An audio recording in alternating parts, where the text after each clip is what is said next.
Assalamualaikum warahmatullahi wabarakatuh.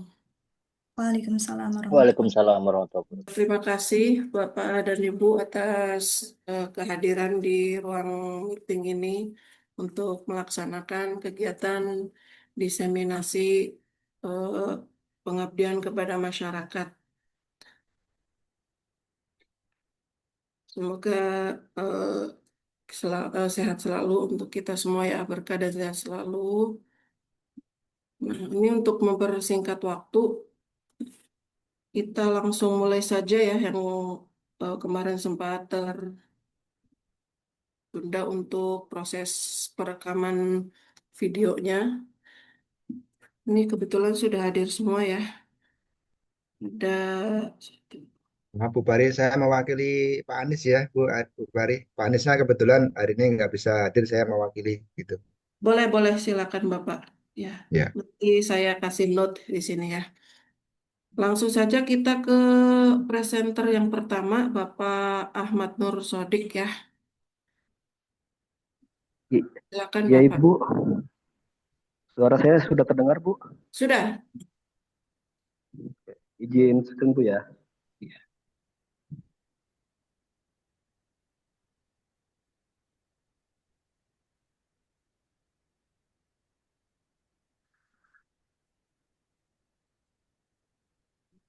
Apakah sudah terlihat Bu? Sudah terlihat Pak. Silakan Pak. Oke, saya buka. Assalamualaikum warahmatullahi wabarakatuh. Waalaikumsalam. Terima kasih kepada Bu Pari yang telah memberikan waktunya dan Bapak Ibu dosen sekalian. Di sini saya akan memaparkan hasil dari pengabdian kepada masyarakat dengan kelompok saya yang beranggotakan Pak Oke Haryansah Mkom, Ibu Dede Handayani Mkom, dan saya sendiri Ahmad Tursodik. Di sini kita melakukan PKM-nya di Rumah Gemilang Indonesia di daerah Depok dengan materi keamanan data pribadi, fondasi dasar penggunaan kecerdasan buatan AI yang aman pada hari Minggu 19 April 2026. Di sana kita memberikan pemaparan kepada peserta dengan rentan umur 14 sampai 15 tahun agar mereka mengenal dunia digital. Aset digital atau digital twin adalah kunci identitas kita di dunia digital, dibagi menjadi dua data, data identitas dan data aktivitas. Terdiri dari nama lengkap, NIK, alamat rumah, tanggal lahir, riwayat pencarian internet, lokasi GPS, dan kebiasaan berbelanja. Data spesifik komoditas paling berharga adalah di era digital, yaitu riwayat kesehatan, rekam medis pribadi kita, data biometrik, sidik jari, pemindai wajah, dan pandangan pribadi, orientasi politik, dan kepercayaan. Bahan bakar AI, bagaimana algoritma bekerja? Pertama dari big data, lalu diproses dengan AI algoritma sampai dengan smart profil. Jadi semakin banyak data yang kita berikan, semakin pintar AI mengenal profil kita. Jadi kita harus benar-benar memanage data apa saja yang diperbolehkan di share di dunia digital. Resiko digital level 1 yaitu manipulasi dan penipuan. Profil digital mencangkup perusahaan dapat memanipulasi keputusan kita melalui iklan yang sangat spesifik. Lalu ada penipuan dan scam, penyalahgunaan data untuk pinjaman online ilegal atau phishing. Jadi jangan biarkan mereka mengontrol keputusan kita.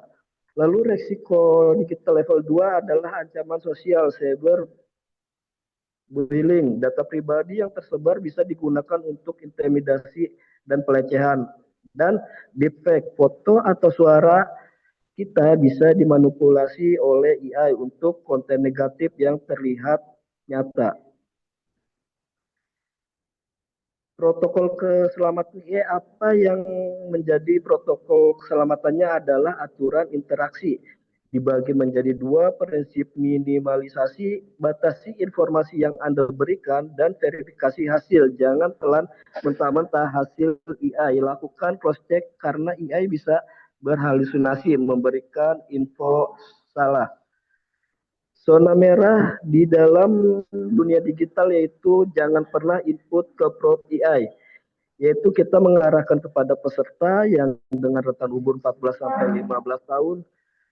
Kita memberikan pengarahan kepada mereka, jangan memberikan paspor dan PIN, alamat rumah lengkap, rahasia pribadi, serta curhatan sensitif di dalam dunia digital, karena itu semua bisa berakibat fatal untuk diri kita sendiri. Lalu diskusi tanggung jawab komunitas, apa yang kita lakukan? Apa yang kita lakukan jika melihat teman membagikan data pribadi di grup publik? Yaitu kita ingatkan teman, lalu hapus jejak tersebut dan jangan sebarkan informasi tersebut ke dunia digital lainnya. AI adalah alat yang hebat, tetapi kendati tetap ada di tangan pengguna. Keamanan data adalah tanggung jawab pribadi demi masa depan digital yang sehat.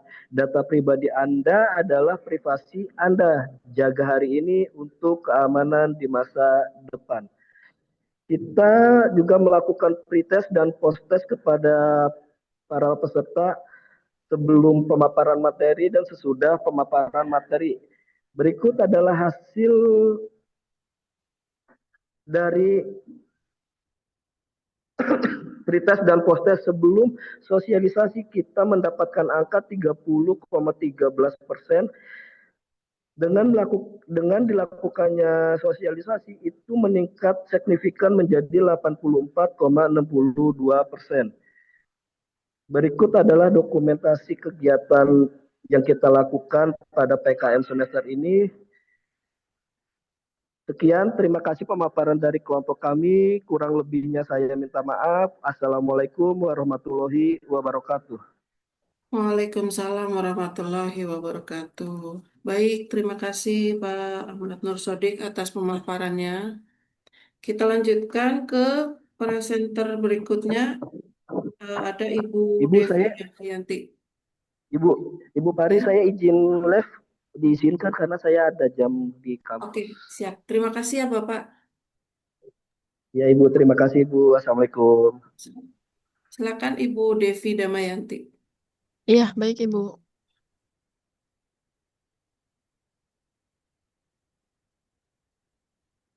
Ya, sudah terlihat ya Bu? Sudah terlihat. Oke, baik. Assalamualaikum warahmatullahi wabarakatuh. Waalaikumsalam. Baik, untuk kegiatan PKM kami di semester ini dilaksanakan oleh saya sendiri, Devi Damayanti, dan Bapak Firman Pratama. Ini kami mengangkat tema terkait dengan pelatihan penggunaan aplikasi Neofeeder untuk optimalisasi pelaporan data akademik pada Akademi Perhotelan Tunas Indonesia. Nah, karena di sana di APTI sendiri masih terbatasnya pemahaman dan kurangnya keterampilan operator akademik terkait penggunaan aplikasi Neofeeder. Nah, kurangnya juga pendampingan setelah pelatihan penggunaan aplikasi Neofeeder. Nah, sehingga kami memberikan solusi untuk mengadakan pelatihan serta pendampingan penggunaan aplikasi Neofeeder.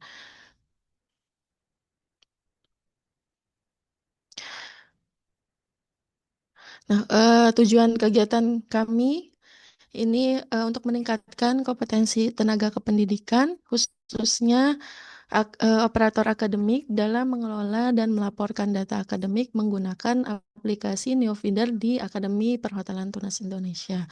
Melalui kegiatan pelatihan dan pendampingan yang struktur, diharapkan operator akademik mampu memahami konsep dasar pengelolaan akademik, mengoperasikan fitur-fitur dalam aplikasi Neofeeder, serta melakukan proses validasi dan sinkronisasi data ke sistem Pedadikti secara tepat dan akurat.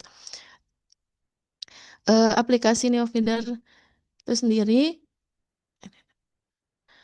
ini adalah aplikasi yang digunakan oleh perguruan tinggi untuk melakukan integrasi dan sinkronisasi data akademik dengan sistem Pedadikti. Melalui Neofeeder, perguruan tinggi dapat melakukan pengelolaan data, validasi data, serta proses sinkronisasi secara lebih terstruktur. Nah, penggunaan Neofeeder ini memberikan berbagai keuntungan, di antaranya meningkatkan efisiensi dalam pelaporan data, meminimalkan kesalahan input, serta memastikan konsistensi data yang dilaporkan.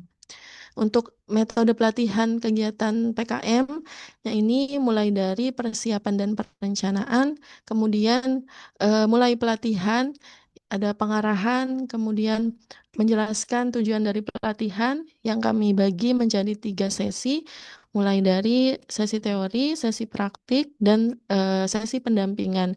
Serta selanjutnya ada evaluasi dan diskusi, di mana ada uji pemahaman serta tanya jawab. Dan terakhir ini monitoring serta pendampingan berkelanjutan.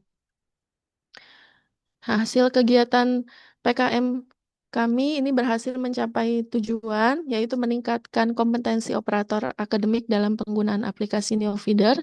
Keberhasilan ini ditunjukkan oleh peningkatan pemahaman, keterampilan, serta kepercayaan diri peserta dalam mengelola data akademik.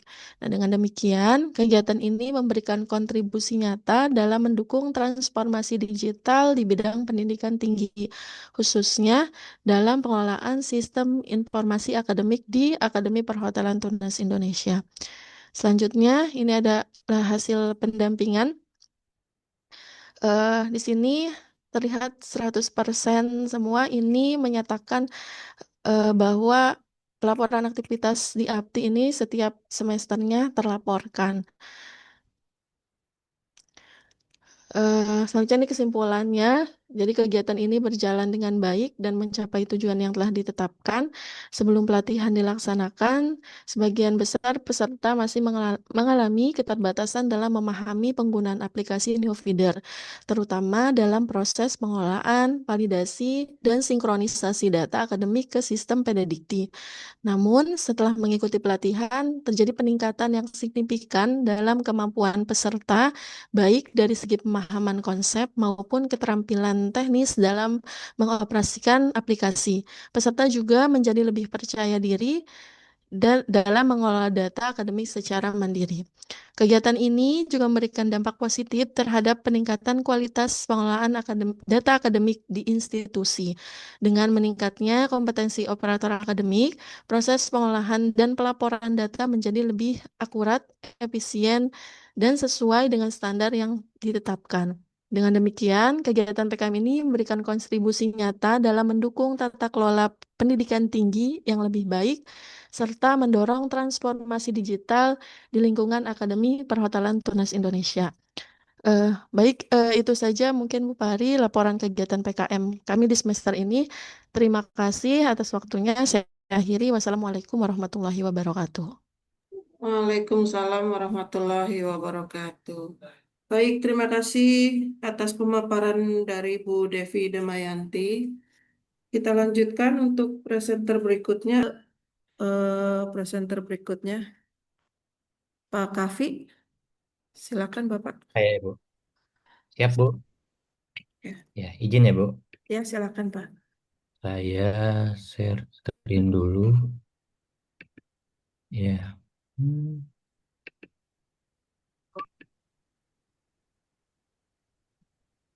Oh, di skip Bu ya? Oh ya. Silakan. Terserah. Mau Pak Bobi atau saya dulu Bu? Pari. Saya Silakan lanjut Pak, atau nggak apa-apa Pak, lanjut Oh, Pak. ya. Ya. Izin Pak, barusan diminta Bu Pari. Iya, soalnya tiba-tiba Pak Bobi menghilang. Udah Terpental nampil. sepertinya. Iya, aman Pak, Bu. Iya. Silakan Bu. Sudah nampil Pak? Sudah Pak. Silakan Pak. Tapi kayaknya bukannya itu ya. Sebentar. Saya ini dulu. Terus saya share lagi. Oh, yang ini harusnya. Baik, sudah muncul ya, Bu? Baik, bismillahirrahmanirrahim. Assalamualaikum warahmatullahi wabarakatuh. Untuk PKM kami, saya Kavi Haryandi Suradiraja dan juga Bapak Dr. Insinyur Mardianto dan juga Bapak SKMKOM. Judul dari PKM kami yaitu Etika dan Keamanan Data pada AI Generatif untuk Tugas Sekolah. Pelaksanaannya di SMA Al-Wafi Islamic Boarding School di tanggal 8 April 2026 kemarin. terkait latar belakang dan tujuan, metode pelaksanaan, capaian dan luaran, serta kesimpulan dan rekomendasi hasil dari PKM kami. Yang menjadi latar belakang yaitu pertama bagaimana teman etika ya, dalam penyelesaian tugas di sekolahnya dan sejauh mana kesadaran siswa dan tenaga pendidik terhadap risiko keamanan data pribadi dalam penggunaan platform di AI generatif. Apa saja bentuk pelanggaran akademik yang kerap terjadi akibat penggunaan AI generatif yang tidak bijak di kalangan pelajar. Dan juga yang terakhir, bagaimana model edukasi yang efektif untuk meningkatkan literasi etika dan keamanan data AI generatif bagi siswa sekolah. Tujuan dari program PKM ini, di mana salah satunya yaitu untuk meningkatkan pemahaman siswa mengenai konsep dasar AI generatif, serta batasan-batasan etis ya dalam penggunaannya untuk keperluan tugas sekolah. Kemudian yang kedua, menumbuhkan kesadaran di kalangan siswa dan tenaga pendidik juga ya tentang pentingnya menjaga keamanan data pribadi pada saat interaksi dengan platform AI generatif, termasuk memberi panduan praktis dan pembekalan kepada tenaga pendidik juga dengan pengetahuan dan cara menggunakan AI generatif yang bertanggung jawab, jujur, ya tentunya juga dengan sesuai nilai-nilai integritas dalam pembelajaran di sekolah. Luarannya adalah aplikasi cek etika AI yang kita bangun, kemudian juga jurnal dan berita pengabdian masyarakat sebagai kontribusi nyata yang diharapkan bagi masyarakat ataupun komunitas di dunia pendidikan. Pendekatan program di sini, pelaksanaan program PKM ini bersifat multidimensi dan interaktif ya. Jadi program tidak hanya fokus transfer pengetahuan teoritis, tapi harapan juga pada perubahan sikap dan perilaku nyata bagi para peserta di kehidupan sehari-hari di sekolahnya terutama. Ya, di sini beberapa kan yaitu prevensi edukasi menyasar komunitas itu artinya ada siswa, guru atau tenaga pendidik ya supaya juga bisa menyelesaikan kesenjangan dari literasi digital. Kemudian pendekatan multimetode maksudnya mengasihkan dari interaksi agar aktif terlibat lah ya meliputi ceramah secara visual, studi kasus interaktif, diskusi kelompok, demonstrasi, serta praktek langsung, ya walaupun waktu sebentar.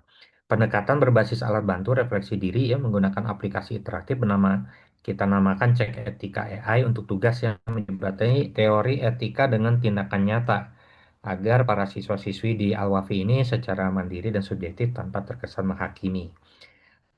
Kemudian yang di bawah ini tahapan kegiatan ya, di mana pertama ada identifikasi masalah. Awalnya kita gali informasi penggunaan AI generatif di lingkungan sekolahnya, kemudian penyebaran kuesioner, wawancara singkat, dan hasil identifikasinya untuk merancang materi edukasi yang kontekstual dan relevan yang kita susun. Kedua adalah intervensi edukasi, yaitu rincian program pada saat pelaksanaan, yaitu pengenalan AI generatif ya, dalam pendidikan seperti apa, kemudian etika penggunaan AI dan keamanan data, baik penjelasan etis di sisi akademis, transparansi, serta integrasi ilmiah, pemanfaatan AI untuk tugas sekolah, dan juga terkait dengan Undang-Undang PDP atau nomor 27 tahun 2022.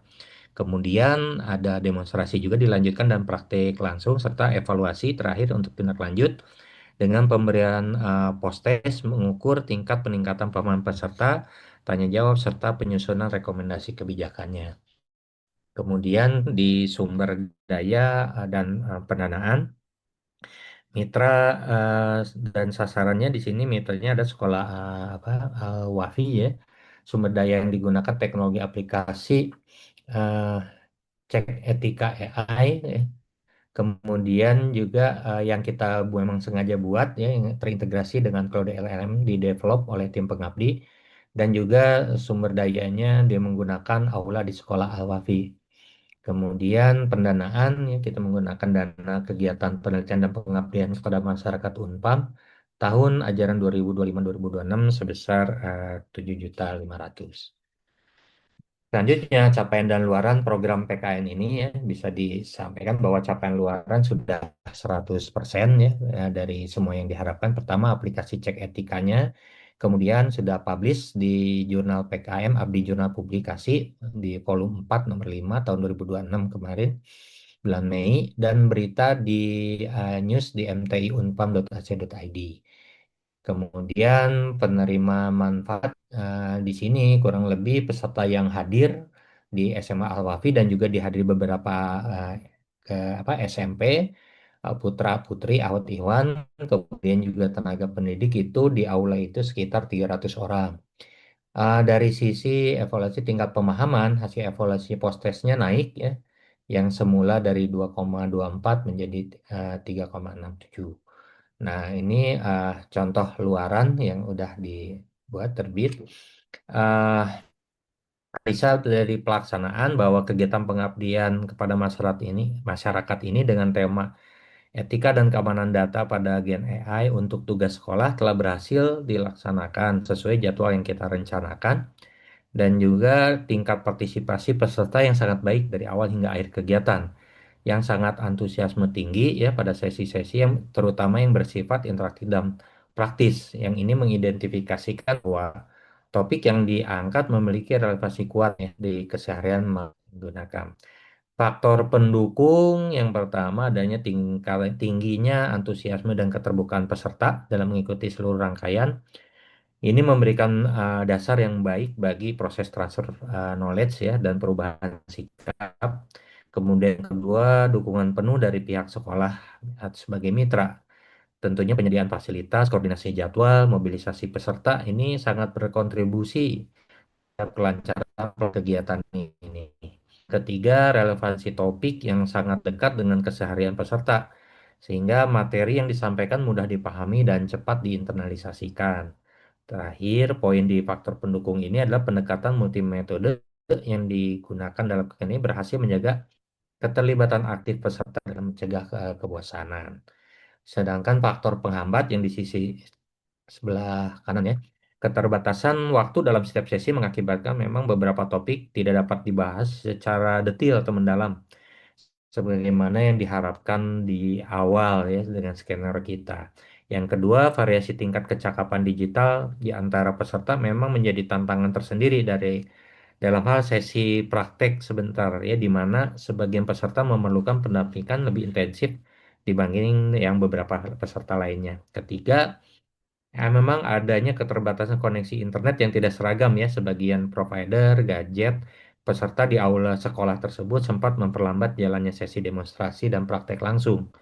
Namun demikian, alhamdulillah sesuai hambatan itu bisa berhasil diatasi melalui fleksibilitas dan adaptabilitas dari tim pelaksana di lapangan. Dari sisi keberlanjutan, aplikasi cek etika AI untuk tugas yang kami bangun memberikan kontribusi yang signifikan terhadap pencapaian tujuan PKM ini ya.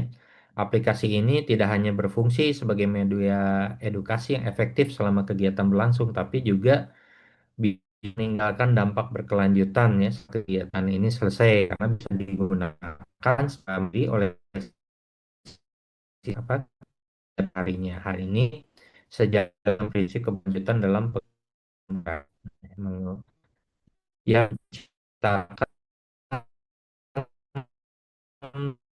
panen dan tidak dimati secara terus.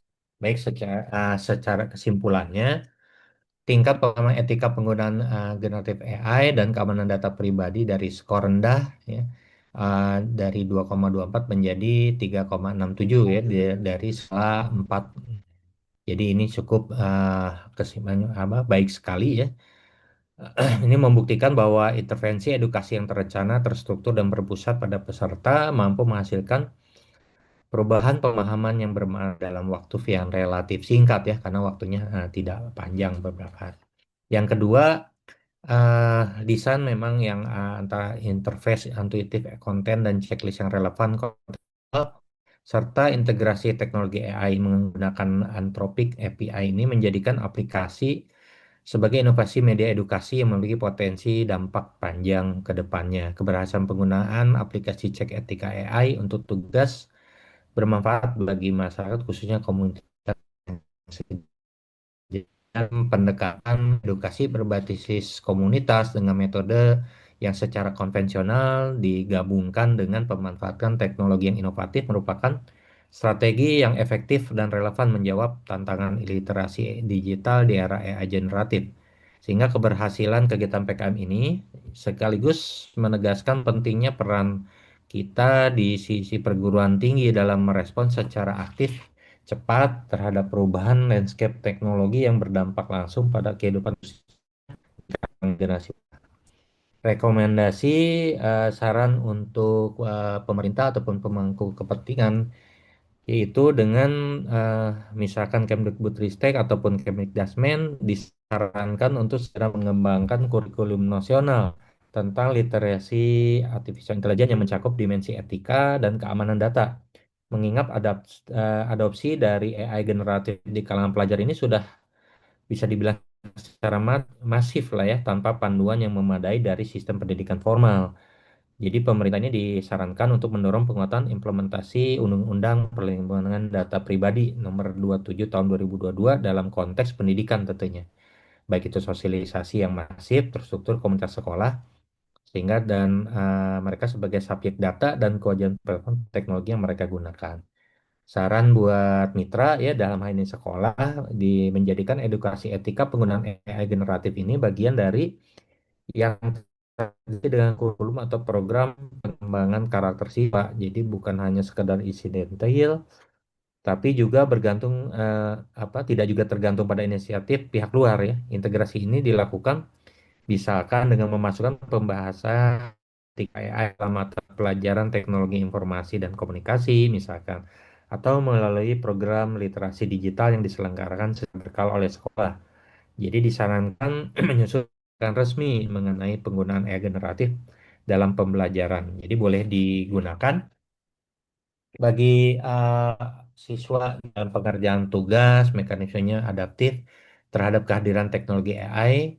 Kebijakannya juga jelas ya, memberikan kepastian bagi siswa, guru, dan mencegah terjadinya ketidakadilan dalam akademik. Pihak sekolah memfasilitasi penggunaan aplikasi cek etika AI itu, tugas ini. Kemudian saran terakhir buat pelaksana berikutnya lah ya. Jadi ketika tugas berdasarkan masuk yang diperoleh, kemudian juga disarankan memperluas jangkauan kegiatan pengabdian berupa sekolah lain, terutama yang lokasinya mungkin kurang terjangkau dengan tingkat literasi digital yang masih rendah, sehingga edukasi etika AI akibatnya pelajar membutuhkan termasuk mendokumentasikan dan mempublikasikan hasil kegiatan pengabdian ini dalam bentuk artikel ilmiah. Maksudnya adalah sehingga pengalaman dan pembelajaran yang diperoleh dapat literasi artificial intelligence di Indonesia. Mungkin itu yang bisa saya sampaikan. Terima kasih Bapak Ibu semuanya. Assalamualaikum warahmatullahi wabarakatuh. Waalaikumsalam warahmatullahi wabarakatuh. Baik, terima kasih Pak Dr. Kavi atas pemaparan yang luar biasanya. Kita lanjut.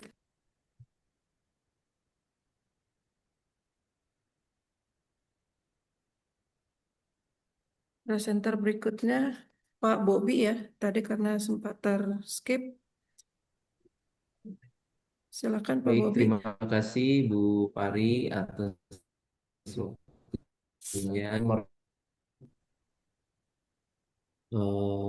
Yang saya hormati Bu Pari selaku moderator dan Bapak Ibu dosen Teknik Informatika dan juga Sistem Informasi dan guru dosen Pak izin dari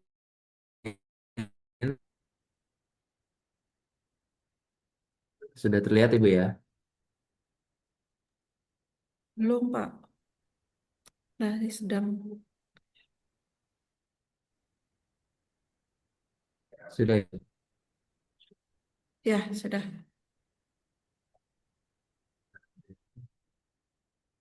Baik, untuk pengabdian kepada masyarakat yang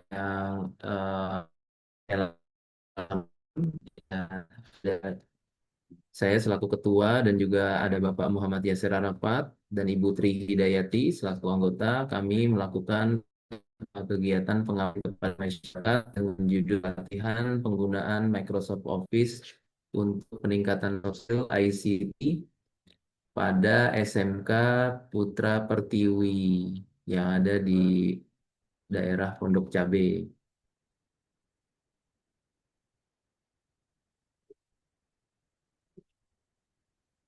Latar belakang kegiatan ini adalah yang pertama yaitu penguasaan program aplikasi Microsoft Office dirasa sangat penting tentunya bagi siswa dan siswi di sekolah menengah kejuruan Putra Pertiwi sebagai pendukung untuk menunjang efektivitas kerja di era digital.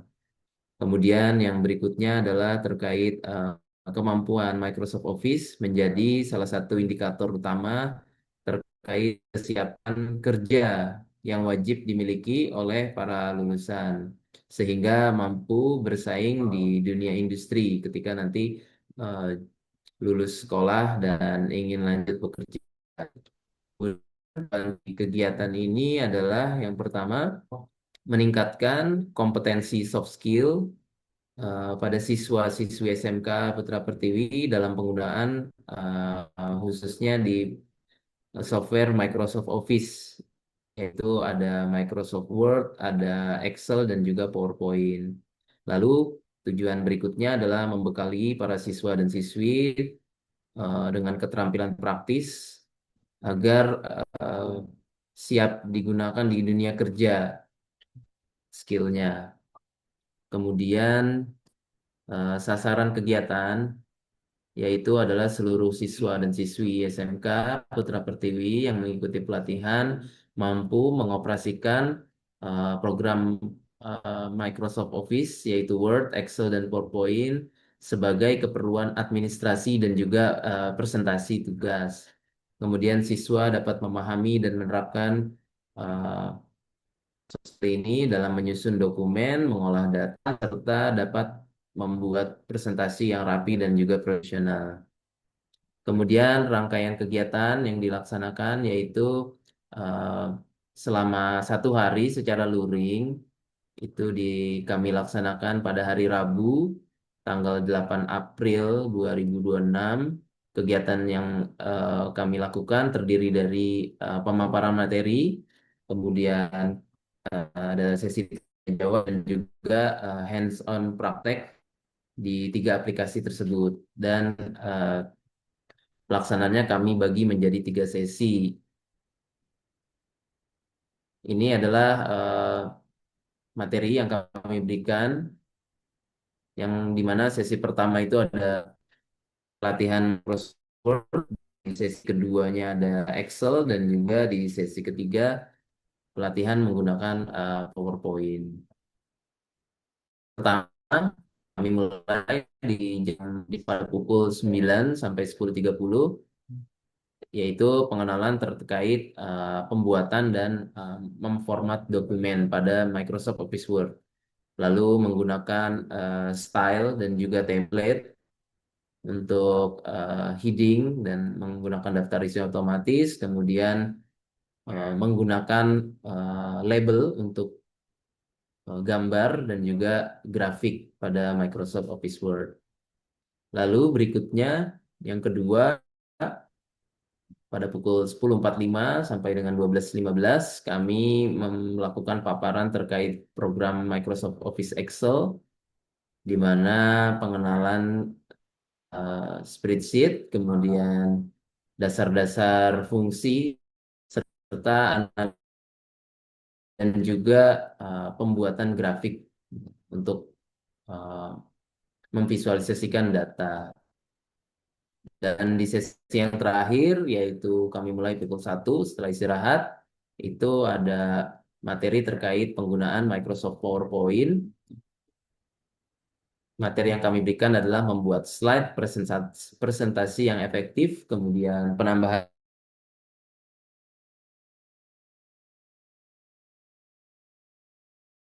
kemudian hasil yang diharapkan adalah siswi SMK Putra Pertiwi memiliki potensi khususnya dalam pengoperasian Microsoft Office Word, Excel, dan juga PowerPoint. Lalu siswa mampu menghasilkan dokumen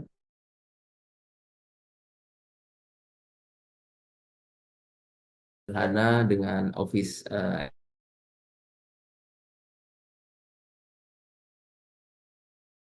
dengan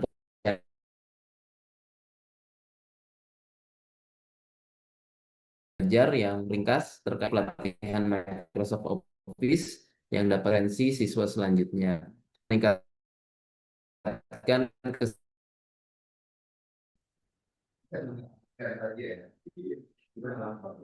satu hari yang kami lakukan.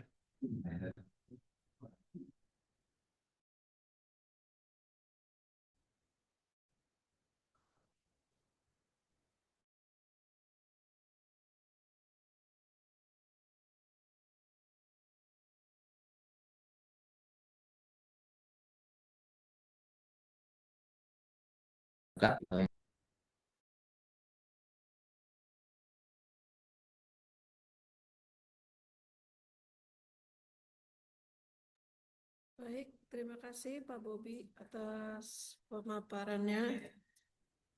Kita lanjutkan ke presenter berikutnya. Yang kelima ya, ada Ibu Vivi Julfiati. Sudah siap Ibu?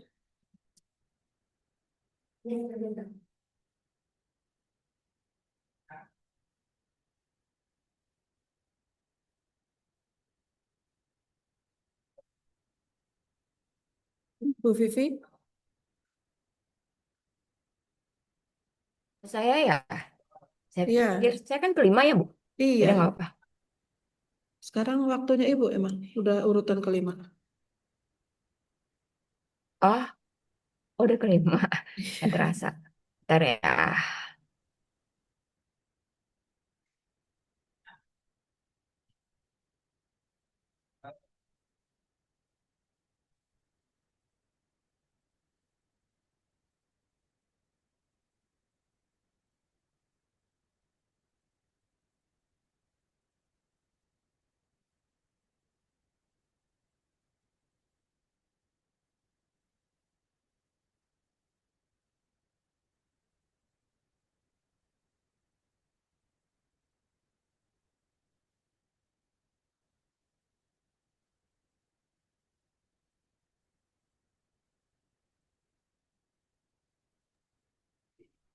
Sudah muncul Bu?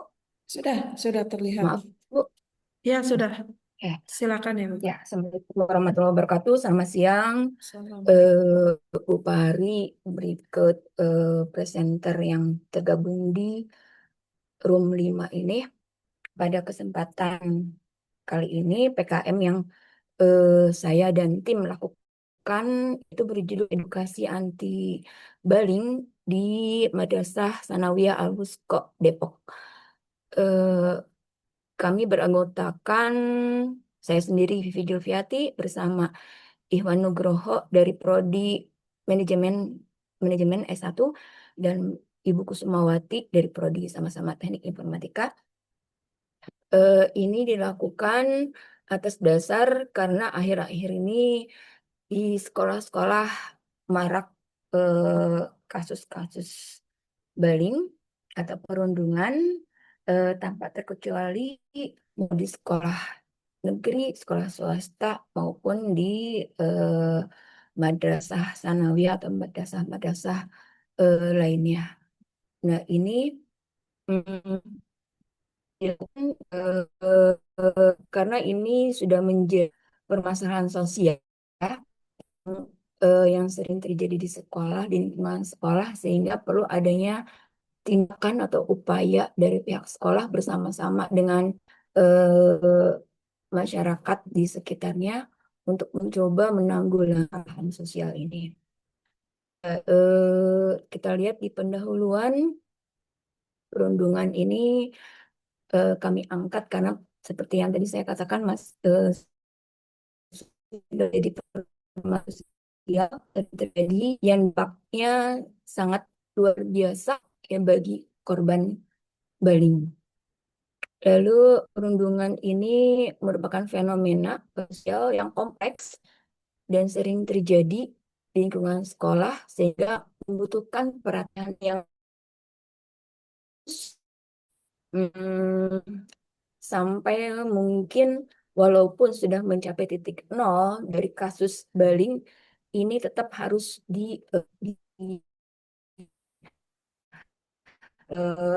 untuk edukasi di sekolahan tentang bullying.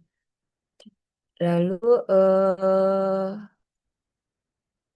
permasalahan bullying ini memerlukan penanganan secara komprehensif, secara serius ya dari berbagai tingkatan, mulai dari tingkatan lingkungan keluarga, lingkungan sosial, lingkungan sekolah, dan lingkungan masyarakat secara umum. Kita lihat bullying itu suatu bentuk tindakan kekerasan ya, baik itu secara fisik, secara verbal, secara sosial, dan sekarang ini ditambah dengan secara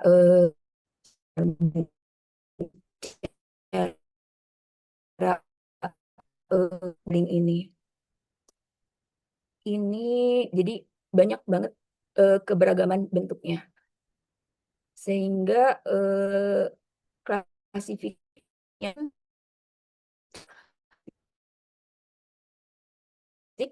contohnya kekerasan dengan memukul ya, terus berantem sama siswa gitu ya, lalu juga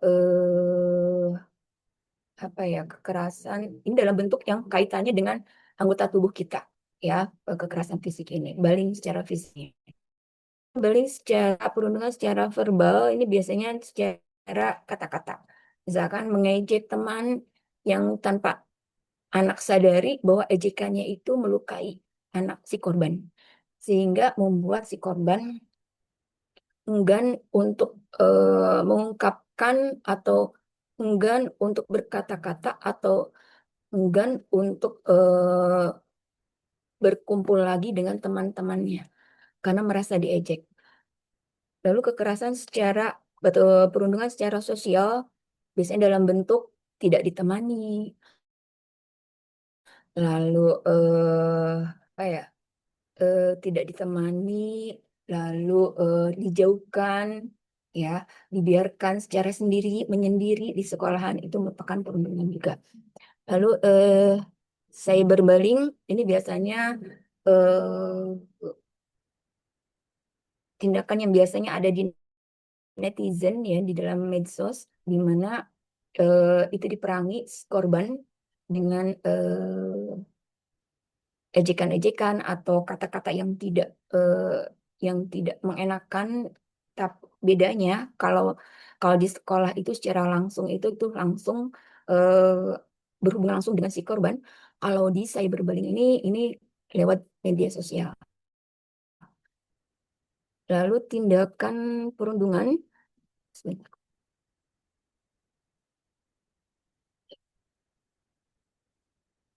sehingga penanganannya pun, tindakan perundungannya pun ini sesuaikan dengan bentuk perundungan yang diterima oleh si korban. Ini harus dicegah berbagai perundungan ini.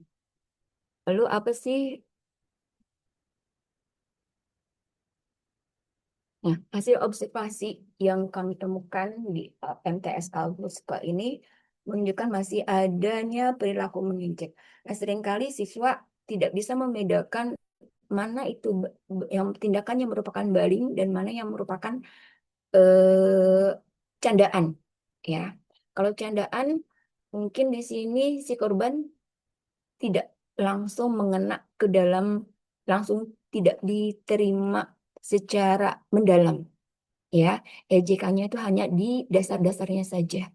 Ya, beda dengan kalau bullying ini sampai mendalam, ya, sampai membuat tadi si korban terluka, ya, karena dipukul, lalu dengan kata-kata secara verbal itu langsung mengena ke psikologis si korban, ya. Terus temuan di lapangan menunjukkan bahwa masih ada perilaku mengejek, ya, julukan atau candaan yang berlebihan. Lalu juga ini ejekan ini bisa mengarah kepada potensi perundungan yang perlu ditangani secara cepat dan sesegera mungkin. Nah, kondisinya di MTS ini perlu perhatian terkait perilaku siswa yang berpotensi menjadi perundungan. Berikutnya yaitu tujuan dari PKM yang bertemakan edukasi anti bullying ini untuk meningkatkan empati di antara sesama siswa dan untuk saling menghargai di antara sesama siswa itu tadi. Ya, empati di sini mendorong siswa untuk merasakan dan memahami perasaan orang lain apabila dia diejek atau dilakukan dikenakan tindak kekerasan dari teman yang lainnya. Lalu menghargai perbedaan di sini membangun sikap saling menghormati di antara siswa terlepas dari latar belakang atau karakteristik di antara mereka. Lalu peran aktif pencegahan di sini memberdayakan siswa untuk berani bertindak dan melaporkan apabila ada kasus bullying.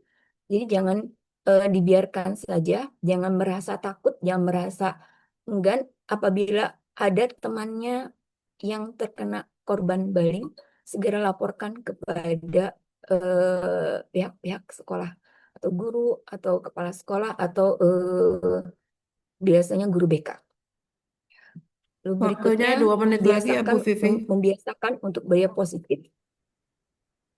Ya, oke. Untuk membiasakan budaya positif di sekolah yang menciptakan lingkungan belajar yang ramah, suportif, dan bebas dari segala bentuk intimidasi. Berikutnya,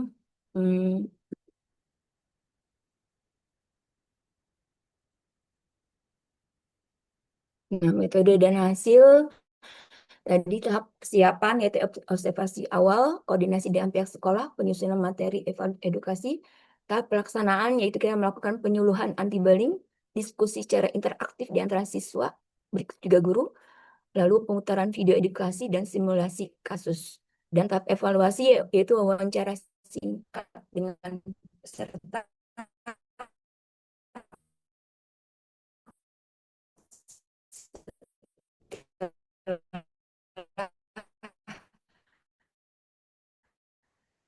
edukasi disatukan pemahaman siswa.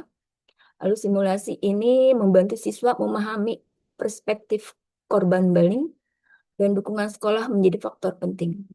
Kesimpulannya bahwa edukasi anti bullying berhasil meningkatkan pengetahuan dan kesadaran siswa dan siswa menunjukkan sikap yang lebih positif terhadap pencegahan.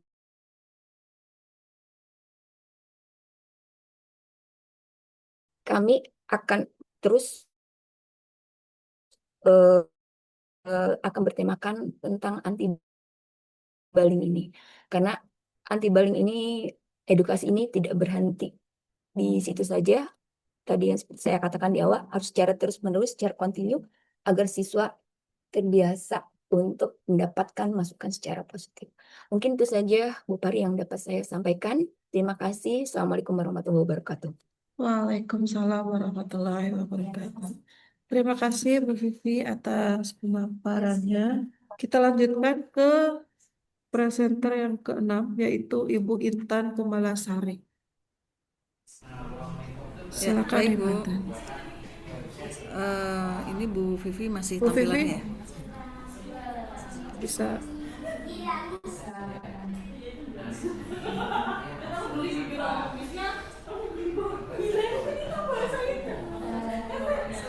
Masih muncul, Bu? Oh, stop. Masih muncul, Bu. Udah ya, Bu? Oke. Dah. Sudah, Bu.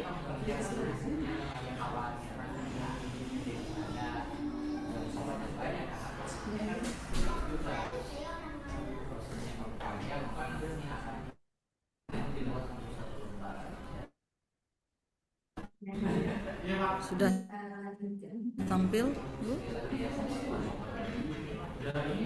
masih proses sepertinya Bu.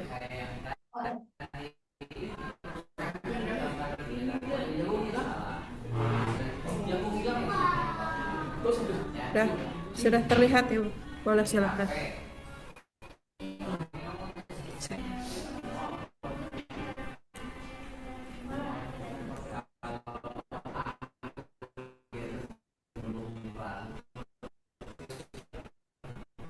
Assalamualaikum warahmatullahi wabarakatuh. Siang.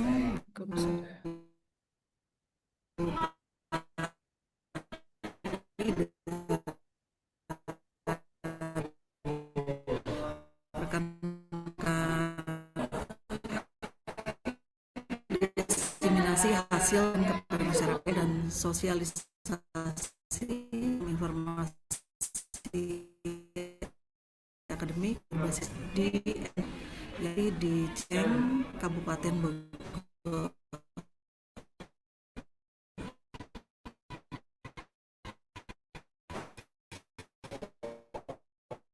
Catatan untuk presenter berikutnya ada Bapak Khairul Makmur. Silakan Baik. Bapak Khairul. Baik, sebentar.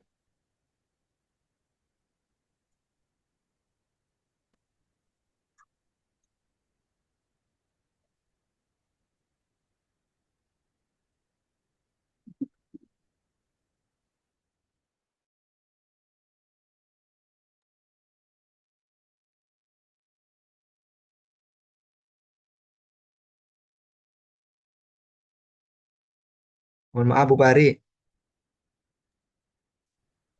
Ya, Halo. ya Bapak. Bu, nanti saya bisa maju duluan Bu ya, presentasi dulu bisa nggak Bu ya? Soalnya jam 9 kurang ada kegiatan lain gitu. Oh iya, habis Bapak Khairul, Bapak ya. Siap. Makasih Bu Pari ya. Ya. Baik, bismillahirrahmanirrahim. Assalamualaikum warahmatullahi wabarakatuh. Selamat pagi semuanya.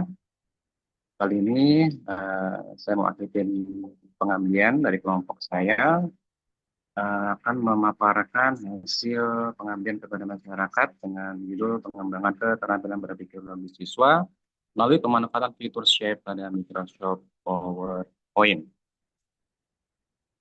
Di presentasi kali ini ada 4 pokok bahasan, yaitu latar belakang, capaian luaran, metode pelaksanaan, dan kesimpulan dan rekomendasi yang akan saya sampaikan.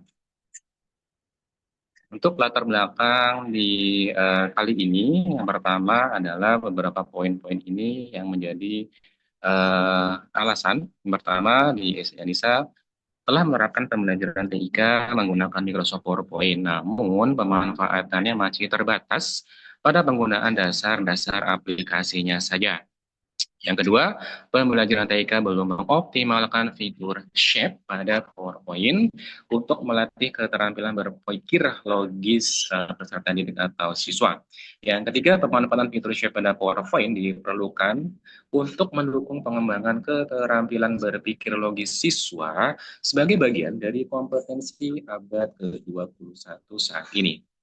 Sedangkan tujuan dari program pengabdian kali ini yaitu yang pertama memberikan pelatihan pemanfaatan fitur Shape pada Microsoft PowerPoint untuk mengembangkan tadi ya keterampilan berpikir logis siswa dalam pembelajaran dan kehidupan sehari-hari. Kemudian yang kedua meningkatkan kemampuan siswa dalam menyusun, mengelompokkan dan menghubungkan informasi secara visual dan secara sistematis.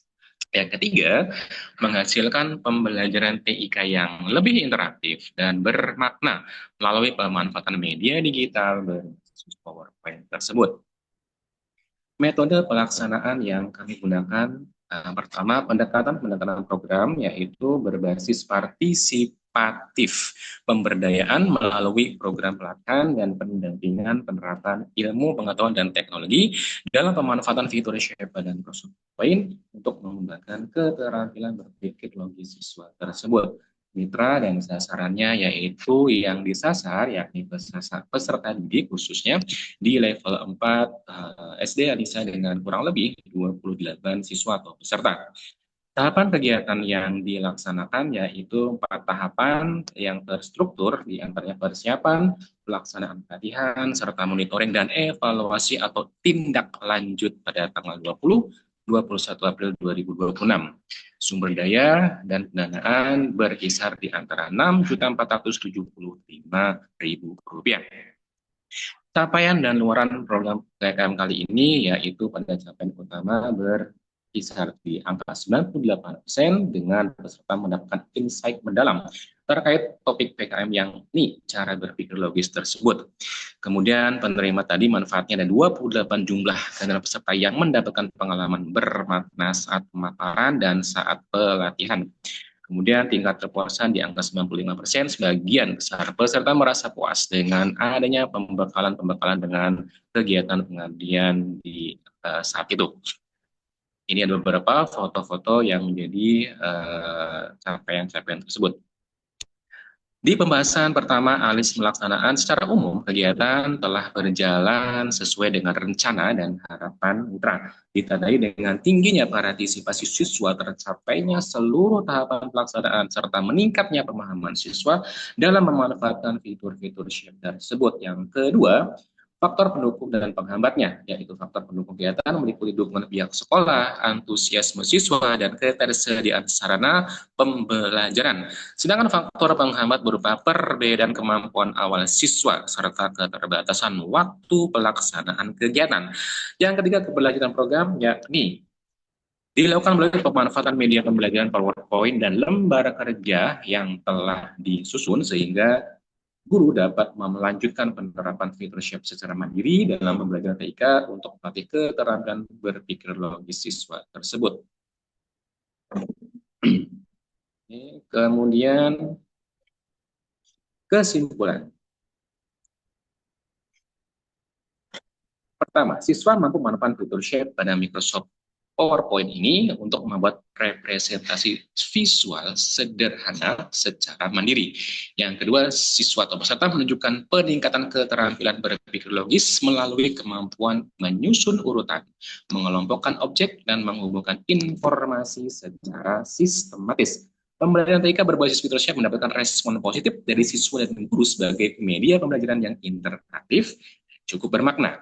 Rekomendasi-rekomendasi yang disarankan yakni pemerintah atau pemangku kepentingan disarankan untuk perlunya kurikulum terstandarisasi dari pihak terkait agar pembelajaran TIK lebih bisa dirasakan luas manfaatnya gitu ya.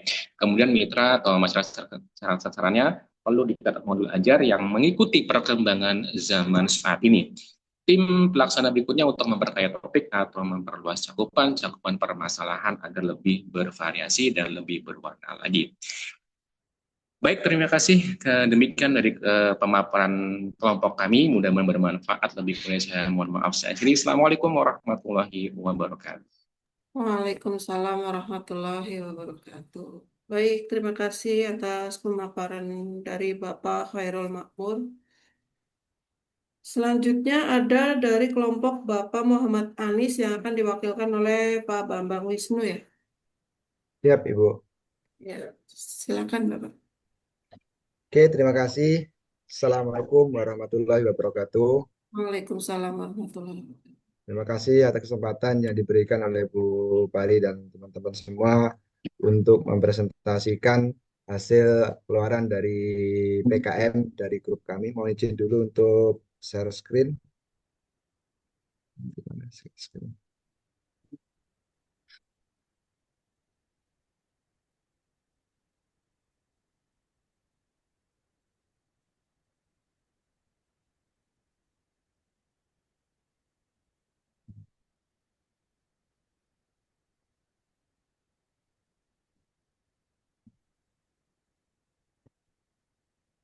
Bentar, maaf.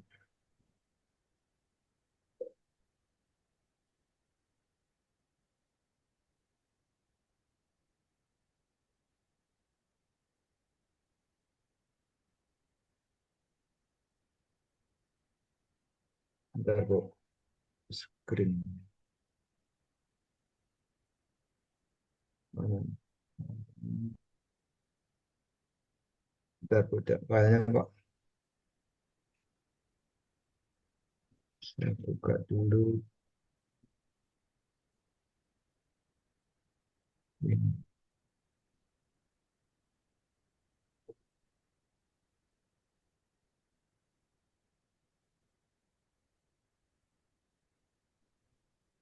Untuk menampilkan dokumennya di mana kan?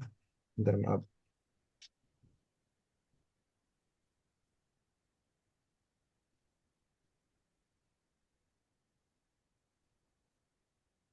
Bentar Bu ya.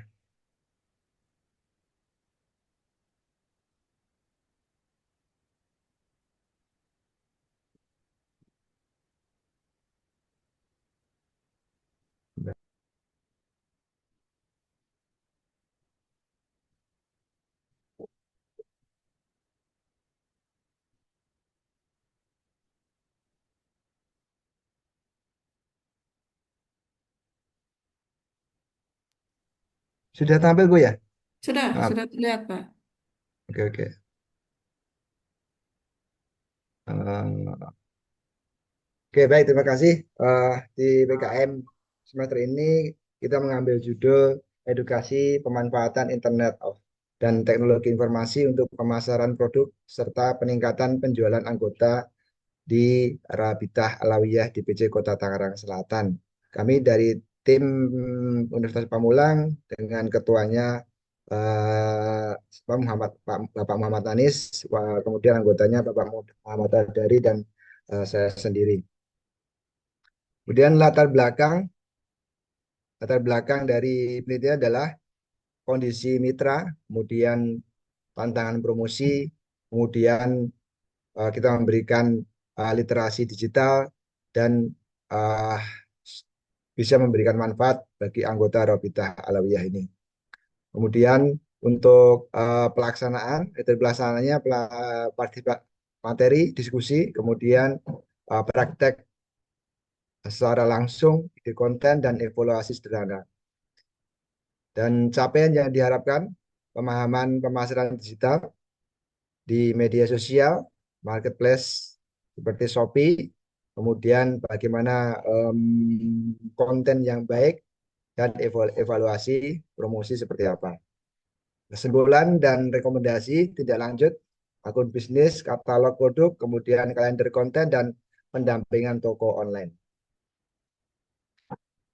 Latar belakang dari PKM ini adalah satu, yang pertama pasti Tridharma perguruan tinggi, kemudian internet mengubah pola promosi dan konvensional menjadi digital, tetapi pemanfaatannya belum merata di sana. Kemudian di Rabitah Alawiyah di PJ Tangerang Selatan ini beranggotakan sekitar 130-an anggota aktif dengan potensi usaha yang bermacam-macam.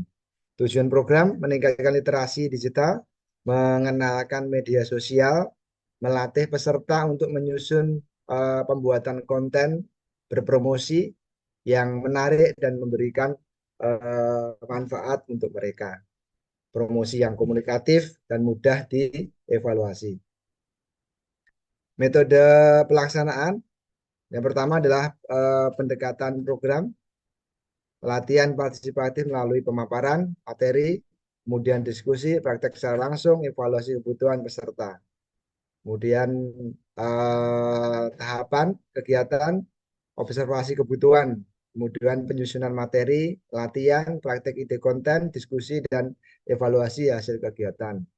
Sasaran dan mitra adalah Rabitah Alawiyah di PJ Kota Tangerang Selatan, anggota aktif, dan pelaku usaha internal organisasi sebagai sasaran. Materi dan praktek, materi mencakup target pasar, pesan promosi, kemudian mengenalkan platform, foto-foto produk yang menarik seperti apa, kemudian kita memberikan deskripsi, harga, kontak, dan cara pemesanan. Capaian dan keluaran program PKM adalah capaian kita 100%, latihan dan praktek terlaksana dengan baik. Kemudian anggota mitranya sekitar 130-127. Kemudian pemahaman peserta cukup baik mengenai konten dan mengenai promosi. Terbukti dengan adanya partisipasi aktif, diskusi secara dua arah, baik dari pihak pemateri, dari kita maupun dari pihak peserta. Ini ada sedikit bukti-bukti keluaran dari PKM ini yang dilaksanakan di DPC Alawiyah Tangerang Selatan. Pembahasan analisis pelaksanaan kegiatan menjawab kebutuhan mitra terkait strategi digital, pemanfaatan media sosial, kemudian marketplace, konten, dan pengelolaan promosi. Faktor pendukung dan penghambat. Yang mendukung adalah eh, potensi usaha anggota dan antusiasme peserta. Dan sebagai penghambatnya adalah selama ini promosi masih dilakukan secara offline, kontennya masih belum terstruktur dengan baik, kemudian evaluasi respon pelanggan itu masih dilakukan secara manual, masih sederhana. Keberlanjutan program tindak lanjut diarahkan pada what business, jadi lebih terstruktur. Kemudian kita kasih masukan bagaimana membuat foto-foto produk yang baik, yang menarik dan bisa apa, menarik konsumen. Kemudian kalender konten, katalog, toko online, dan evaluasi penjualan berkala. Kesimpulan dan saran dan rekomendasi, kegiatan sesuai dengan kebutuhan Rabita Alawiyah di PJ Kota Selatan. Kemudian potensi anggota dan usaha dapat dikembangkan melalui pemasaran digital yang sederhana dan terarah. Teknologi informasi dapat dimulai dari konten jelas, unggahan konsisten, dan evaluasi berkala. Rekomendasinya adalah untuk pemerintah atau pemangku kepentingan, dukungan akses pelatihan digital sangat diperlukan. Kemudian jejaring pemasaran perlu juga, serta kolaborasi lanjutan dengan institusi pendidikan seperti yang sudah dilakukan dengan melakukan pelatihan-pelatihan yang seperti kita lakukan saat ini. Itu sangat bermanfaat bagi mereka. Kemudian bagi mitra atau masyarakat sasarannya adalah membuat akun bisnis, katalog produk, kemudian kalender konten, dan evaluasi respon pelanggan secara rutin. Tim pelaksana berikutnya pendampingan toko online. Jadi perlu dilakukan pendampingan bagaimana menciptakan toko online seperti apa, kemudian praktek menggunakan foto produk di bagaimana yang bisa menarik konsumen, kemudian optimasi marketplace dan evaluasi penjualan berkala. Demikian pemaparan dari kami terkait dengan PKM periode tahun ini. Terima kasih. Mohon maaf kalau ada kekurangan. Saya tutup. Assalamualaikum warahmatullahi wabarakatuh. Waalaikumsalam warahmatullahi wabarakatuh. Baik, terima kasih Pak Bambang Wisnu Widakdo atas pemaparannya. Ya. Selanjutnya ada kelompok dari Pak Riki Susanto. Oh, maaf, Pak Oki Prasetya dulu. Iya, Ibu. Atau yang mewakili. Saya Bu Fitri yang mewakili Ibu. Oh ya, boleh. Silakan Ibu. Boleh. Boleh. Ini belum bisa share screen. Bu, saya matikan dulu, Bu. Iya, Bapak, silakan. Sudah, Bu. Izin ya, Bapak Ibu.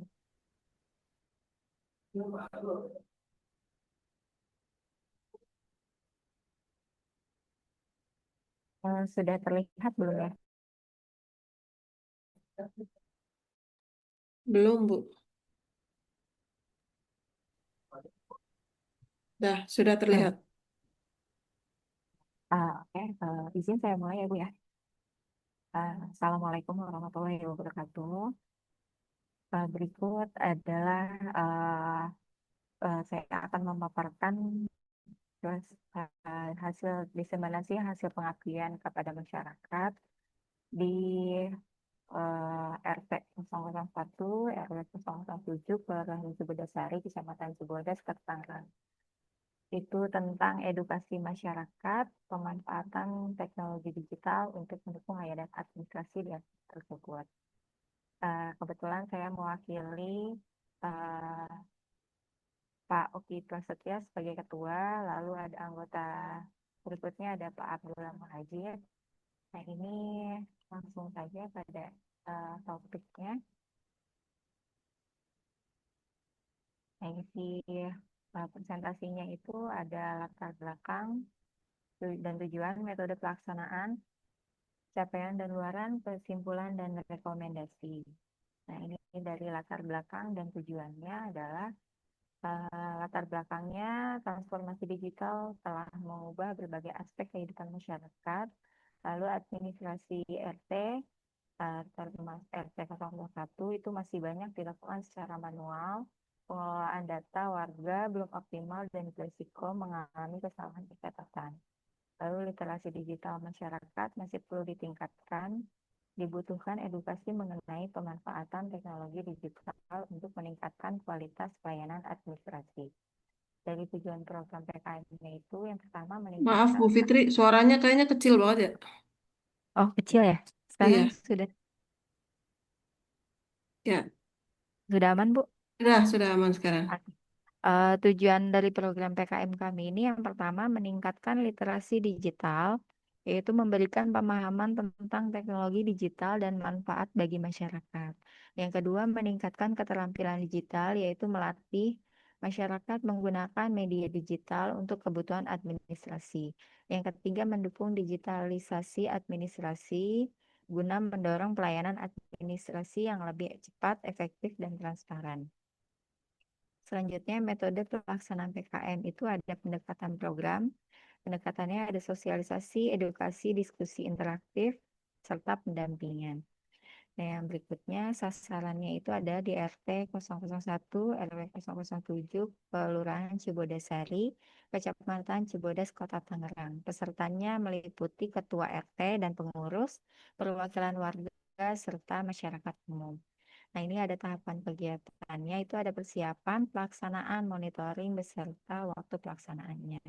Nah, untuk sumber daya dan pendanaan itu kami melakukan kolektif dari anggota PKM. Capaian dan luaran program PKM ini, capaiannya kita masih di 89%. Capaian utama itu dari tingkat pemahaman peserta setelah mengikuti sosialisasi dan edukasi pemanfaatan teknologi digital untuk mendukung layanan administrasi masyarakat. Untuk penerima manfaatnya itu ada 20 orang, peserta terdiri dari ketua RT, pengurus RT, dan masyarakat di RT 01, RW 07, Kelurahan Cibodasari, Kecamatan Cibodas, Kota Tangerang.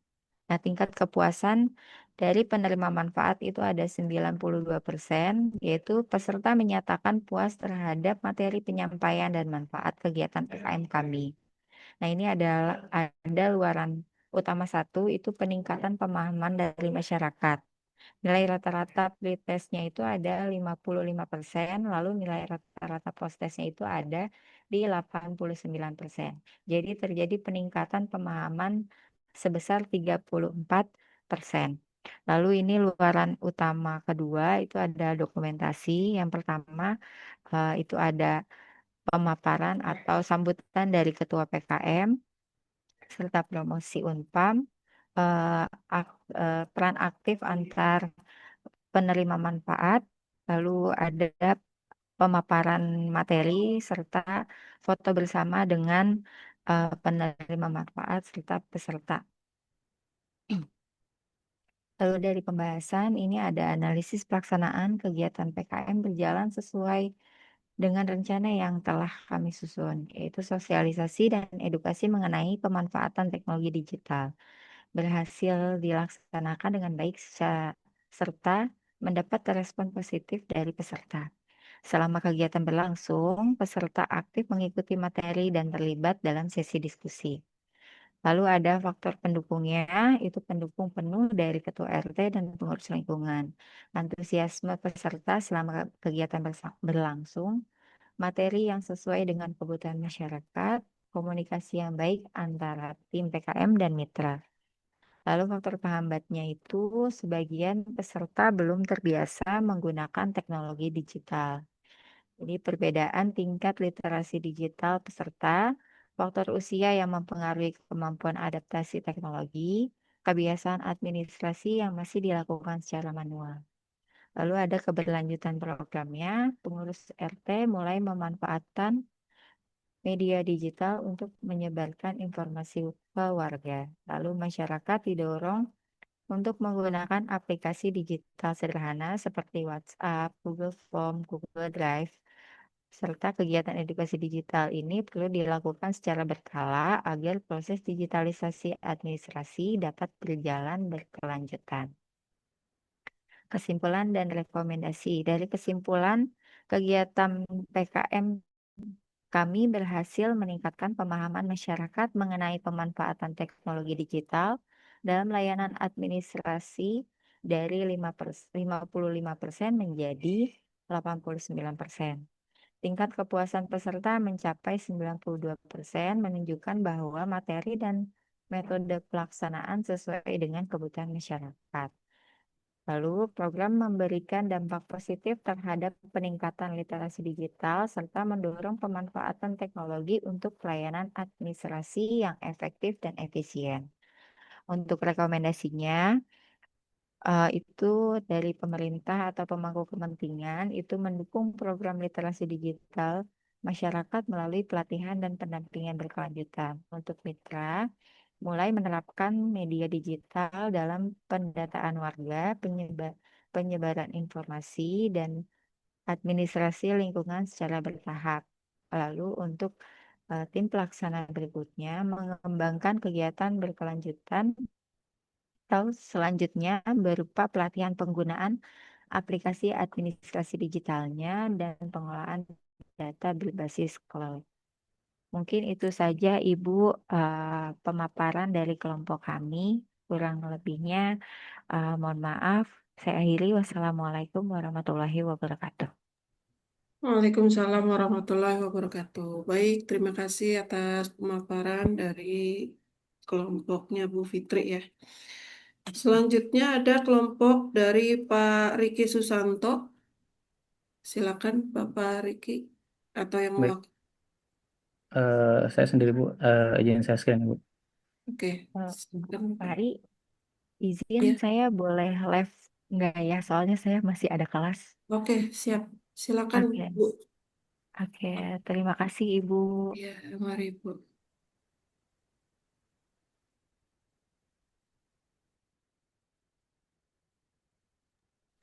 Saya izin live dulu juga Bu ya, Bu Pari ya. Oh ya, silakan Pak Wisnu. Terima kasih Bu Pari. Mari. Oke. Waktunya. Assalamualaikum warahmatullahi wabarakatuh. Oke, Assalamualaikum warahmatullahi wabarakatuh. Waalaikumsalam warahmatullahi wabarakatuh. Oke, izin Bu untuk mempresentasikan hasil dari pengabdian kepada masyarakat di semester kali ini dengan tema peningkatan literasi artificial intelligence melalui pengenalan pemrograman Python dan konsep dasar machine learning bagi siswa di SMA Negeri 1 Jasinga. Untuk semester ini di PKM kali ini saya beranggotakan dari saya sendiri Riki Susanto bersama rekan saya Muhammad Aziz. Untuk agenda pertama di sini ada pembahasan untuk di latar belakang dan tujuan, konteks dan tujuan dari pelaksanaan PKM itu sendiri, metode pelaksanaan, capaian luaran dan juga kesimpulan serta rekomendasi bagi sekolah. Latar belakang dan tujuan dari PKM ini adalah dari berkembangnya AI dengan sangat pesat dan telah masuk di berbagai sektor industri, dari sektor industri, kesehatan, bisnis, dan juga pendidikan terutama. Literasi AI menjadi kompetensi kritis untuk menghadapi perkembangan teknologi di saat ini. Lalu siswa SMA N1 Jasinga belum mendapatkan pengenalan AI secara formal di lingkungan sekolah. Untuk tujuan pengenalan konsep dasar dari AI kepada siswa SMA, lalu memperkenalkan Python sebagai bahasa pemrograman berbasis AI yang banyak digunakan untuk pengembangan AI, lalu menumbuhkan minat siswa terhadap teknologi informasi. Metode pelaksanaan di sini ada beberapa sesi. Yang pertama ada persiapan, yaitu koordinasi kepada sekolah dan juga menyiapkan materi-materinya di setiap sesi. Untuk sesi pertama itu adalah sosialisasi tentang AI sendiri, dari konsep, cara kerja, penerapannya. Lalu untuk sesi 2 ada pengenalan bahasa pemrograman Python. Lalu untuk di sesi 3 pengenalan dari machine learning dan juga di sana pembahasan tentang konsep dan juga contohnya. Terakhir ada evaluasi, diskusi, dan tanya jawab bersama peserta. Poin utama di sini ada 80 siswa yang hadir dari target 100 siswa. Lalu siswa memperoleh wawasan dasar mengenai AI dan juga machine learning, antusiasme tinggi selama sesi berlangsung. Untuk keluaran kita ada materi sosialisasi AI yang dapat digunakan secara berkelanjutan di sekolah, dan juga ada luaran untuk media luaran untuk di media yaitu di indonesiana.com. Pembahasan di sini ada analisa pelaksanaan kegiatan berjalan sesuai rencana melalui 3 sesi yang sudah saya sebutkan tadi. Lalu pendekatan interaktif efektif meningkatkan keterlibatan dan pemahaman peserta. Untuk keberlanjutan, guru disarankan mengintegrasikan di mana dari materi AI ke dalam kegiatan belajarnya. Lalu pembentukan kelompok belajar atau ekstrakurikuler teknologi digital, jadi bisa lebih aktif dalam pembahasan mengenai teknologi dan perkembangan teknologi pada saat ini. Faktor pendukung dukungan penuh dari Kepala Sekolah Bapak Teguh Sutopo, SPD, antusiasme dari siswa selama kegiatan berlangsung. Kalau untuk faktor penghambatnya di sini ada mungkin dari tingkat pemahaman awal siswa yang beragam, karena mungkin masih beberapa yang belum terlalu banyak eksplor tentang teknologi, dan juga dari waktu yang terbatas untuk mendalami dari semua materinya. Kesimpulan dan rekomendasi di sini yang pertama, kesimpulannya PKM berhasil meningkatkan wawasan siswa mengenai AI melalui sosialisasi yang efektif.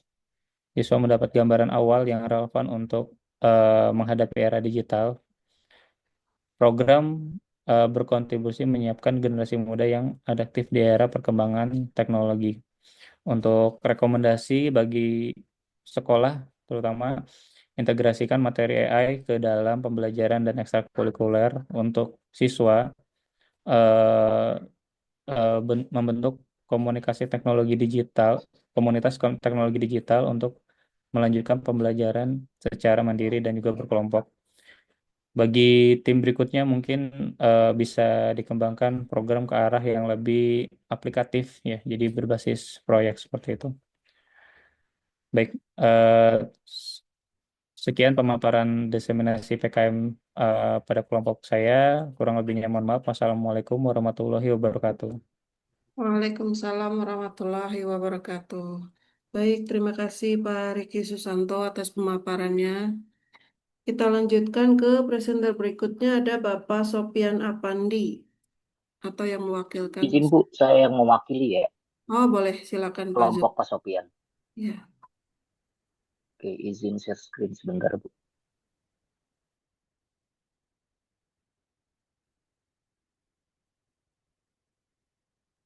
Oke, Assalamualaikum warahmatullahi wabarakatuh.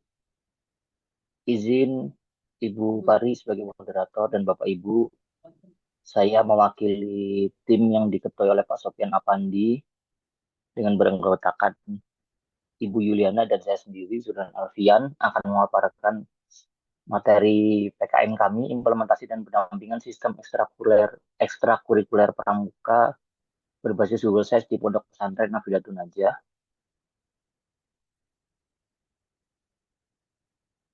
Latar belakang, metode pelaksanaan, capaian dan luaran, serta terakhir nanti akan disampaikan kesimpulan serta rekomendasi. Untuk latar belakangnya, karena ekstrakurikuler pramuka ini merupakan ekstrakurikuler umum ya di berbagai tempat dan cukup punya peran penting dalam bentuk kedisiplinan, tanggung jawab, kerjasama, kepemimpinan, dan kemandirian bagi siswa-siswa, terutama di pesantren Nafidatul Najah ini. Lalu di pesantren ini ada keterbatasan pengelolaan kegiatan pramuka itu masih secara administratifnya, lalu secara pelaporan serta pemberitaan kegiatan yang cukup terbatas. Pengelolaan manual itu juga menyebabkan adanya kurang efisien dalam memantau pergerakan ekstrakurikuler baik di dalam maupun di luar pesantren. Tujuan PKM kali ini yaitu mengidentifikasi kebutuhan pengelolaan ekstrakurikuler, lalu yang kedua mengimplementasikan sistem digital. Kami menggunakan Google Sites karena ini cukup mudah dan cukup cepat untuk dipahami oleh siswa didik. Lalu mengintegrasikan beberapa hal standar seperti pendaftaran, absensi, dokumentasi, lalu ada informasi kegiatan dalam satu portal digital yang cukup mudah diakses. Lalu kemudian memberikan pendampingan kepada pembina agar mampu mengelola sistem secara mandiri. Yang kelima, dengan latar belakangnya tadi, kami juga bertujuan untuk meningkatkan efektivitas pengelolaan kegiatan ekstrakurikuler. Pendekatan yang kami lakukan adalah dengan pendekatan partisipatif, aplikatif, dan pendampingan langsung, yaitu datang ke tempatnya, lalu kita coba ulik sedikit bagaimana kegiatan berlangsung dan seterusnya, lalu kita dampingi untuk administratif dan penyampaian di media digitalnya. Untuk tahapan kegiatan seperti kegiatan-kegiatan yang lain, kita mulai dari persiapan, lalu kita analisis kebutuhan yang dilakukan melalui pendekatan tadi, lalu kita melakukan perancangan sistem yang cukup mudah, di mana kami menggunakan Google Sites di sini, lalu pendampingan untuk kepengurusan di dalam ekstrakurikuler pramuka itu sendiri. Lalu selanjutnya ada evaluasi. Mitra dan sasaran, seperti yang kami sampaikan tadi, mitranya adalah Pondok Pesantren Nafidatun Najah, dengan sasaran utama pembina ekstrakurikuler, tapi tidak juga menutup kemungkinan untuk kepengurusan dari siswa didik yang membantu mengupdate isi konten di dalam website. Untuk sumber daya pendanaan, kegiatan ini menggunakan dana mandiri tim pelaksana dari Universitas Pamulang. Untuk mitra mendukungnya Pondok Pesantren Nafidatun Najah, sedangkan tim pelaksana terdiri dari dosen yang dibantu oleh beberapa mahasiswa untuk teknik pelaksanaan dan pendampingan. Untuk capaian utapannya, kami bisa bilang ini 100%.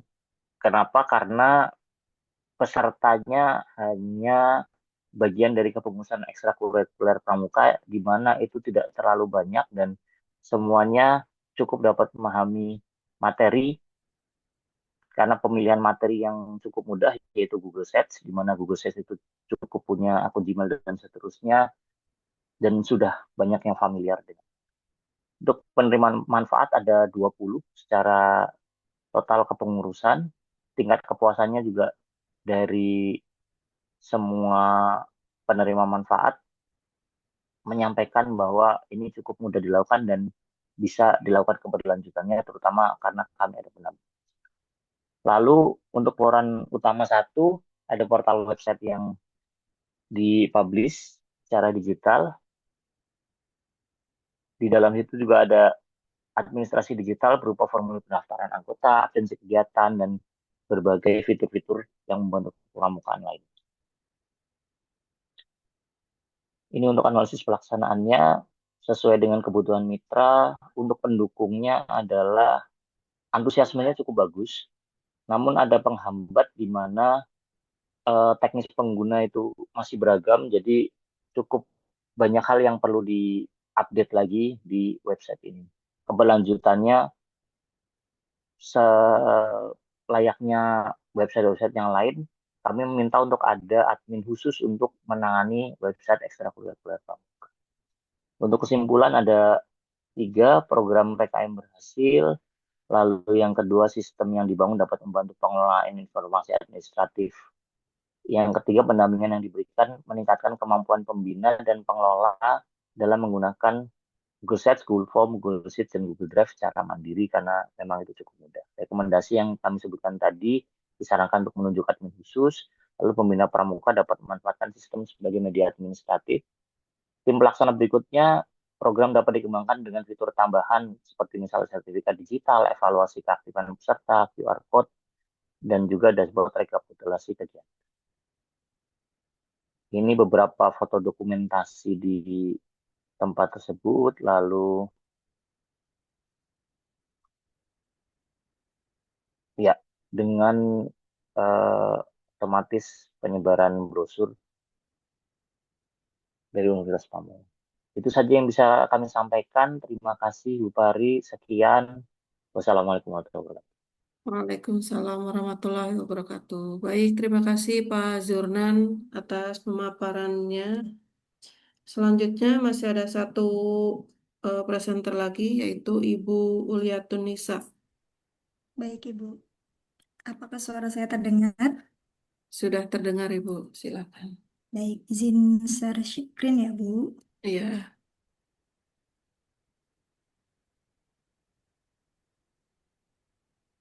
Apakah sudah terlihat, Ibu? Izin. Sudah terlihat. Silakan.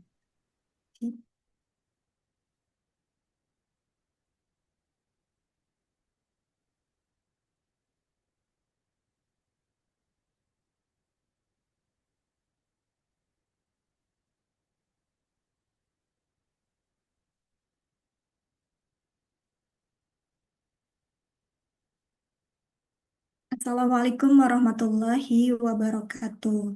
Selamat pagi. Selamat pagi Bapak Ibu sekalian.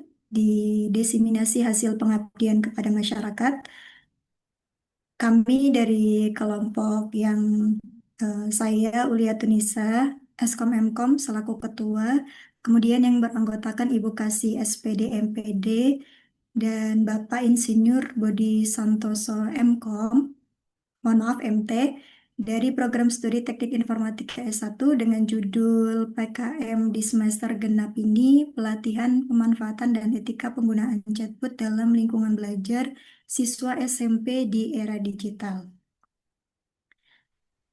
Adapun isi presentasi diseminasi di semester genap 2025-2026 ini ada satu latar belakang dan tujuan, kemudian yang kedua metode pelaksanaan, yang ketiga capaian dan luaran, kemudian yang keempat adalah kesimpulan dan rekomendasi. Perkembangan AI generatif telah mendemokratisasi akses pengetahuan namun memicu tantangan baru.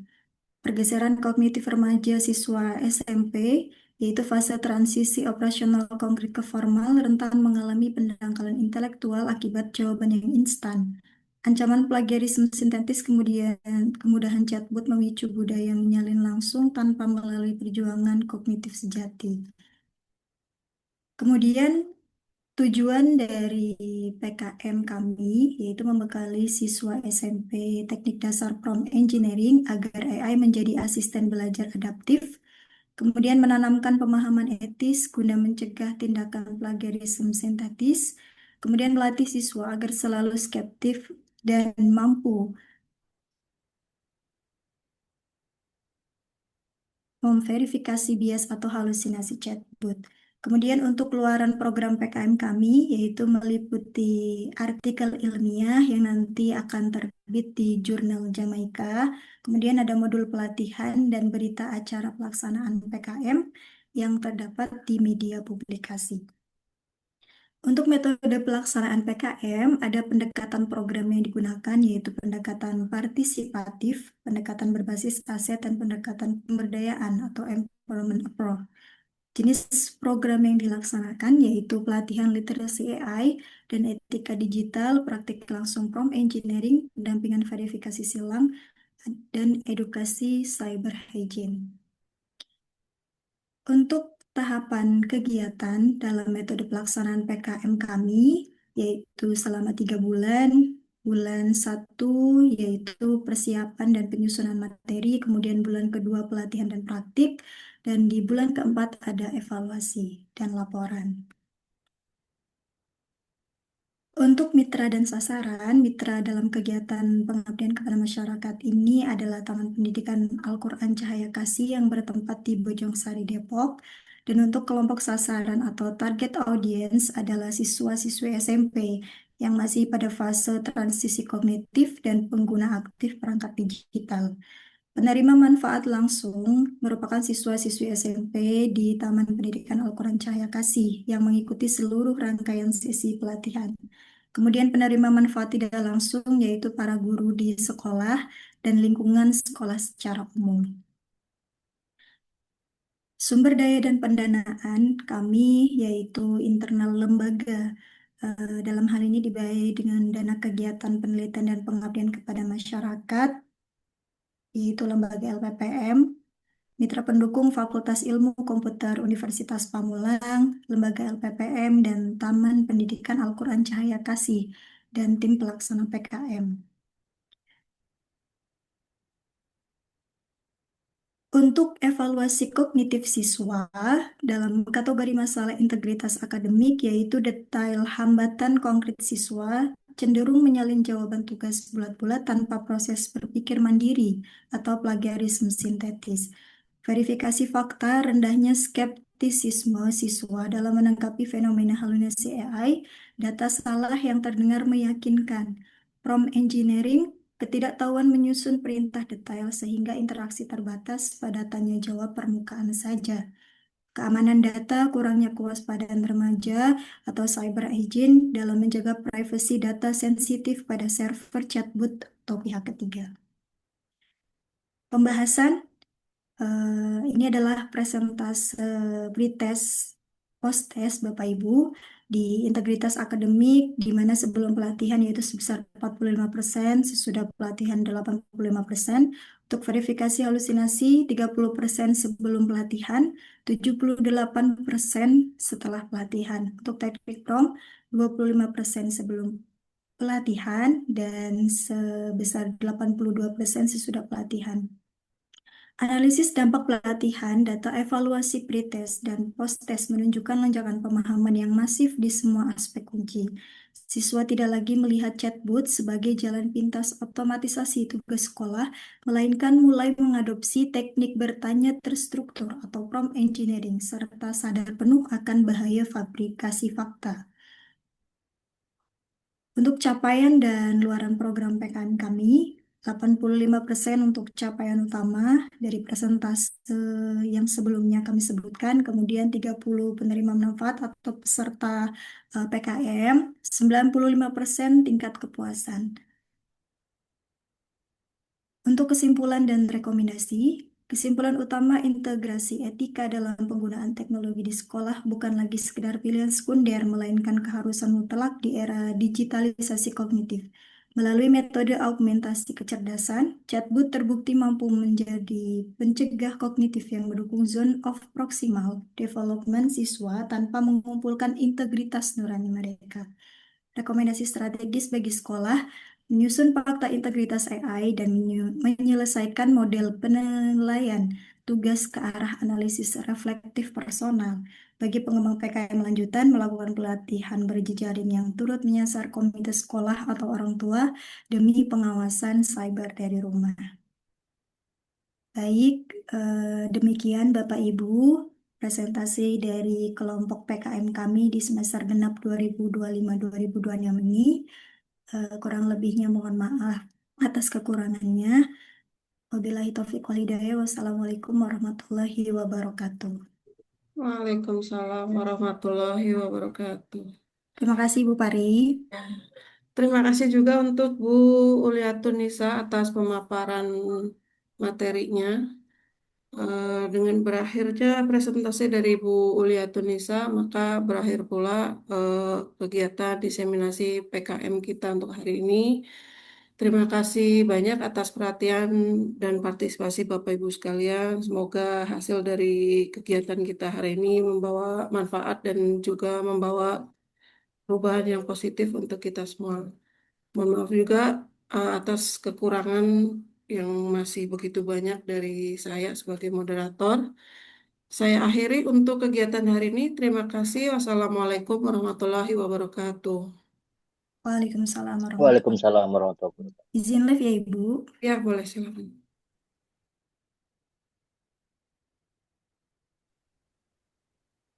Terima kasih Bu Pari, terima kasih Bu Una. Ya.